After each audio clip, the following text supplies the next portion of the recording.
আমি কিন্তু বাসায় থাকলে এত রিচ ফুড এগুলো খাওয়া হয় না তেমন একটা, খুবই রেয়ার। আর ডায়েটেই থাকা হয় ম্যাক্সিমাম, নর্মাল ডাল ভাত এগুলোই খাওয়া হয়। কিন্তু আমি যেহেতু বোনের বাসায় এসেছি এই জন্য আপু আজকে শুক্রবার তেহরি রান্না করেছে। আর আগের দিন যে ক্লিপ, ওটা অফিস থেকে ভাইয়া কিছু খাবার নিয়ে এসেছিলো, সেটা খাচ্ছিলাম। তো আজকে ফ্রাইডের জন্য দই আনা হয়েছে, বিশেষ করে আমার জন্য, তার সাথে মানে সবাই আর কি খাবে। তারপরে কোল্ড ড্রিঙ্কস ছিল, জালি কাবাব ছিল,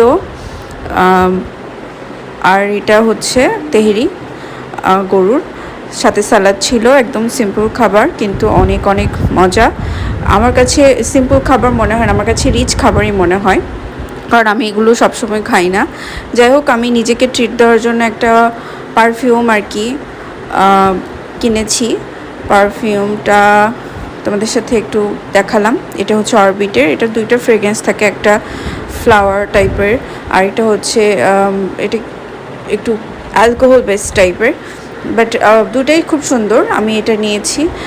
আমার ওইটাও আরেকটা যেটা, ওইটাও ভালো লেগেছে, তোমরা চালিয়ে নিতে পারো। এটা হচ্ছে দুবাইয়ের খুব সম্ভবত এটা প্রোডাক্ট। আর আজকে দুপুরে, এটা হচ্ছে শনিবার, আজকে শনিবারে দুপুরে মিষ্টি কুমড়া মুরগি দিয়েছিল, সাথে গিমা শাক ভাজি ছিল, উত্তরবঙ্গের মানুষ এটা ভালো চিনবে। আর সাথে ছিল মাছের বড়ি দিয়ে ঝোল, বড়ি বললেও চিনবে ভালো মতো। তো ব্লগটি, ছোটো ব্লগটি ভালো লাগলে লাইক, কমেন্ট, শেয়ার, সাবস্ক্রাইব করতে ভুলো না। আল্লাহ হাফেজ।